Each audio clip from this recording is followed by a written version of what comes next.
Okay, Chris, I see you, stooging about your neighbourhood on your one wheel, waving your Insta360 X5 in the air, getting all those fancy shots.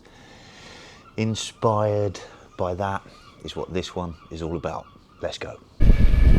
So I figured that seeing as it's such a nice day today, which makes a change for the southeast coast of Englandshire, that we would head to the beach and have a little conversation about this. Yes, Chris, I've got, and Joe, same for you, buddy. I've got got a little challenge. Maybe challenge is a bit of a strong word for it, but seeing as we're always talking about gear, and Chris, you mentioned about gas, gear acquisition syndrome and that kind of stuff, that got me thinking that I've been on this little road to a road of discovery, particularly with the music side of things. There's a car behind me. I'm going to try not to get run over. That's the only problem with riding goofy, is you can't see the traffic coming up behind you, but that's cool, I got it. So yeah, this little road of discovery with the music, with the band side of things, of how I don't need as much kit as I thought I did. So streamlining the rig, making it as portable and easy and convenient to use as possible, and that kind of thing. We've got a little race going on with the cyclist behind me. He's gone. Yeah, trying to make the riggers. Oh, now there's so much traffic out on here. It's a private estate. What are all these people doing?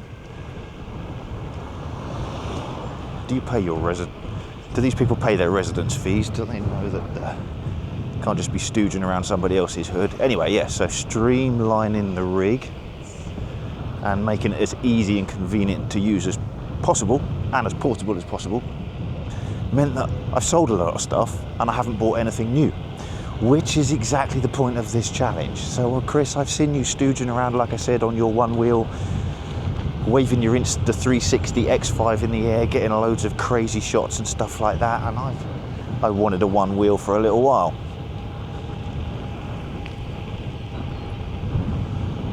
But I didn't buy one. I didn't need to, because I already had an electric skateboard. In fact, I'm currently riding it now. This is my Carbon GT from Evolve Skateboards from 2016, so 9 years old this thing is, serving me well. Had a couple of years off where I didn't ride it. We smashed our house apart, rebuilt it, the thing got buried in the shed, forgot all about it. We've just landed at the beach, so let me dismount.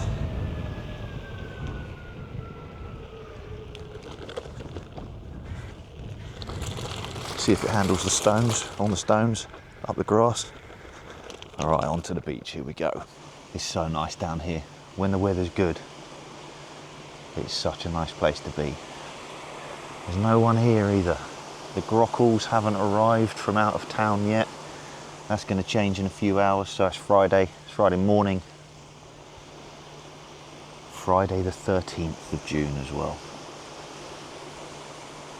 So where was I? Right, using tech, downsizing the rig, streamlining things, economizing, and sustainability side of things.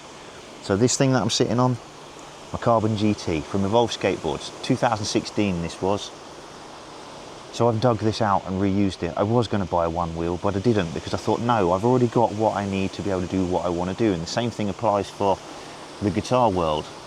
And this is a really challenging one, because as of 2 days ago, Line 6 announced their new flagship digital guitar modelers, which, if you're not into your guitars, won't mean anything to you, but if you are, you've no doubt seen this.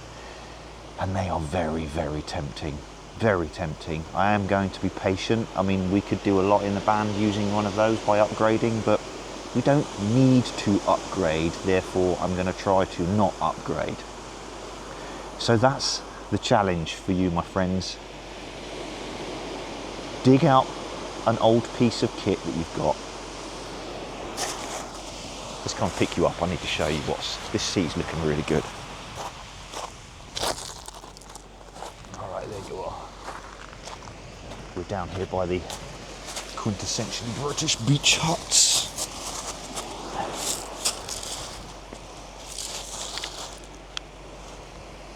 Right, let's spin you around. Look at that view. Look at that.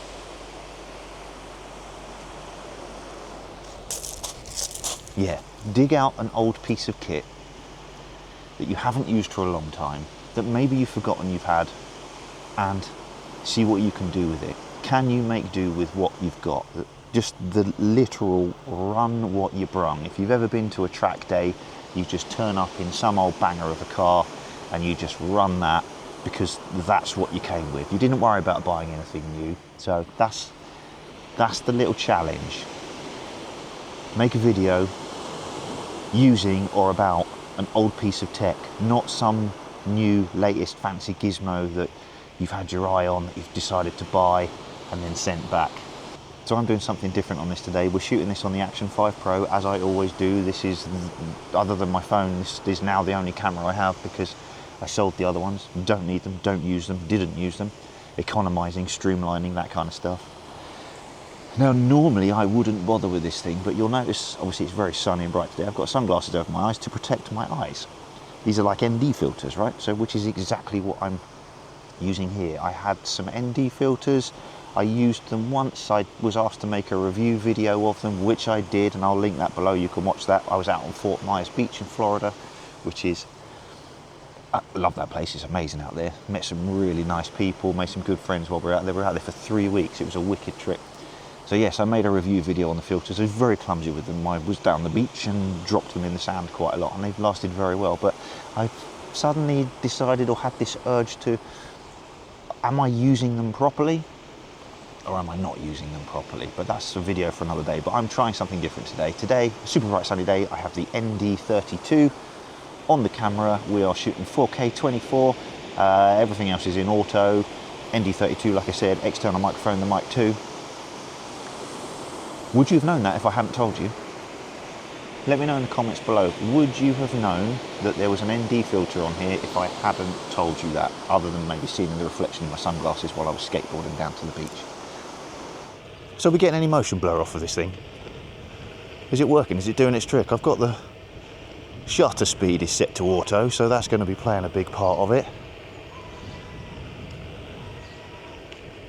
I guess we'll see what this looks like when I get back.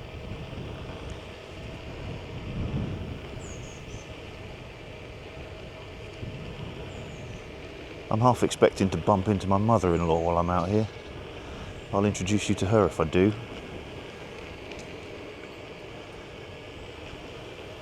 Loads of people out walking. I guess one thing about ripping on your electric skateboard when you vlog in is that when people give you a weird look, because they do where I live, that's just how it is. You've whipped past them and it's all over with, so you can just crack on, which is cool. And Khalil, for you, buddy, I know you're watching. Love your stuff. Tell me, man, can you see the motion blur? Is this ND filter working? Is it worth the effort? Have you had any luck with them? Let me know below. In fact, chat in the comments below, everybody. Is ND filter life worth it? Or should we just not worry about it? I mean, hopefully you do try it, because clicking that link in the description is actually, you know, a little bit, it's gonna help me out and I appreciate it. Back in, love being out on that thing. So much good fun, forgotten it was all like that. So there we go. Challenge, if you like. Challenge is a strong word, but idea laid down. Old piece of tech, old piece of kit. Let's hear what you got, run what you brung. Let's see what we can do with that kind of thing. The whole bare bones, old school movement, maybe let's throw that in there as well. So if you've enjoyed this video, that is enough chat from me today. Watch this one next, where I'll talk to you about a little bit more about ND filters, and by clicking that link below will help me out, and I appreciate that. So thank you for doing so if you do. And as ever, thanks for watching. I'll see you in the next one.